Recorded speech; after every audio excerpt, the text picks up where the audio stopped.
আসসালামু আলাইকুম গাইস, কেমন আছেন আপনারা? আশা করি ভালো আছেন।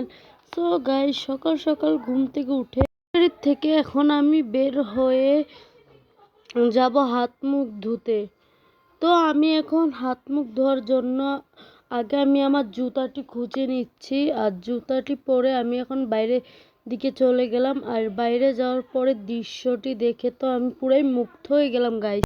তখন দৃশ্য দেখতে দেখতে কিন্তু চলে আসলাম আমি আমার খালামণিদের ঘরের পিছে ঝিরিতে। আর এখানে এসে আমি এখন মুখ হাত ধুয়ে নেব, কারণ এখানেই সবসময় মুখ হাত আমি ধুই, কারণ এই জায়গাটা আমার অনেক ভালো লাগে। দেখতে তো পাচ্ছেন কি সুন্দর একটি জায়গা। আমাদের বান্দরবান জেলার জায়গাগুলো এরকমই সুন্দর। আর আমি এখন মুখ হাত সব ধুয়ে নিচ্ছি, ভালোভাবে কুলিও করে নিচ্ছি গাইস।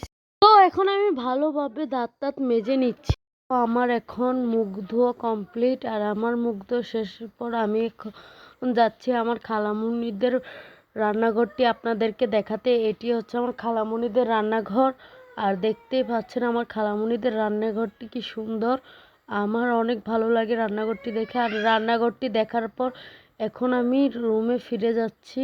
আর রুমে যাওয়ার পর দেখতে পাচ্ছি এখানে আমার খালাতো ভাই টিভি দেখছে, ওর থাকুক। আর আমি একটু আপনাদেরকে বাইরের দৃশ্যটি দেখাই, কি সুন্দর দেখতেই পাচ্ছেন, আপনারা পাচ্ছেন যে কি সুন্দর ভিউ।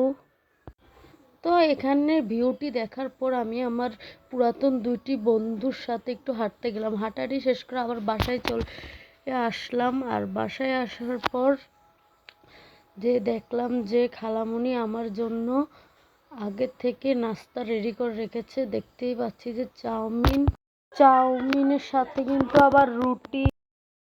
তো আমার এখন চাউমিনটি খাওয়া শেষ, আর আমি এখন চকলেটের সাথে রুটি মাখিয়ে খাবো। আমি এখন চকলেটটি ভালোভাবে মাখিয়ে নিচ্ছি রুটিতে। আর আমি আগেই কিন্তু এখানে চকলেট মাখিয়ে রেখেছিলাম। আমার খাওয়া শেষ, আমি একটু সোফায় রেস্ট করতেছিলাম, তখনই শুনতে পেলাম যে আমার খালতো ভাইয়ের নাকি স্কুলে অসুস্থ লাগতেছিল, তার জন্য ওকে স্যার ছুটি দিয়ে দিয়েছে। আর আমি এখন ওকে স্কুল থেকে বাড়িয়ে আনতে চললাম।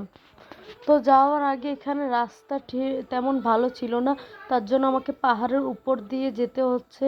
আর আমার ক্যামেরাটি প্রচণ্ড লড়ালড়ি করতেছিল, কারণ পাহাড়ের জন্য। তো এখন আমি আমার ভাইকে পেয়েও গেলাম। আর আমার ভাই আমার আগে আগে হাঁটা শুরু করলো। আর এখন আমি বাসায় চলে আসলাম। আর বাসায় আসার পর কিছুক্ষণ পর খালামণি আমাকে 20 টাকা ধরিয়ে দিয়ে বললো দোকান থেকে গরুর মশলা নিয়ে আনতে। তো আমি দোকানে ঠিক গেলাম। আর দোকানে গিয়ে জানতে পারলাম যে মশলা নেই। আর এটা শুনে আবার বাসার দিকে চলে যাচ্ছি আমি। এখন আমি মন খারাপ করে হাঁটতে হাঁটতে চলে আসলাম বাসার ব্রিজের কিন্তু সামনে। আসার পর এখন আমি চিন্তা করলাম যে এখন গোসল করে ফেলি।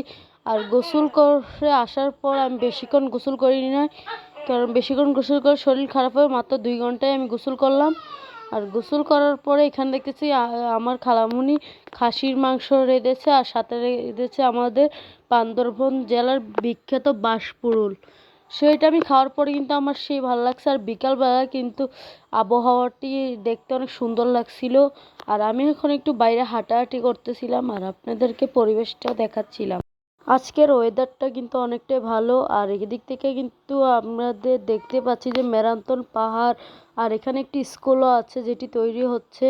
আর আমি একটু হাঁটাহাঁটি করছি। আর এটা হচ্ছে পুরোটাই বলতে গেলে আমার খালামণিদের বাগান। এটিকে আমরা কলা বাগানও বলতে পারি। তো হাঁটাহাঁটি শেষ করে এখন বাসায় আসলাম। আর বাসায় আসার পরে সন্ধ্যার দিকে খালামণি আমাকে চকলেট বিস্কুট দিল। আর এটা আমি একটু খেয়ে দেখলাম যে এটার ভিতরে পুরো চকলেট। আর আমি এই চকলেট খাই। আর আপনারা লাইক কমেন্ট শেয়ার করতে ভুলবেন না। আল্লাহ হাফেজ।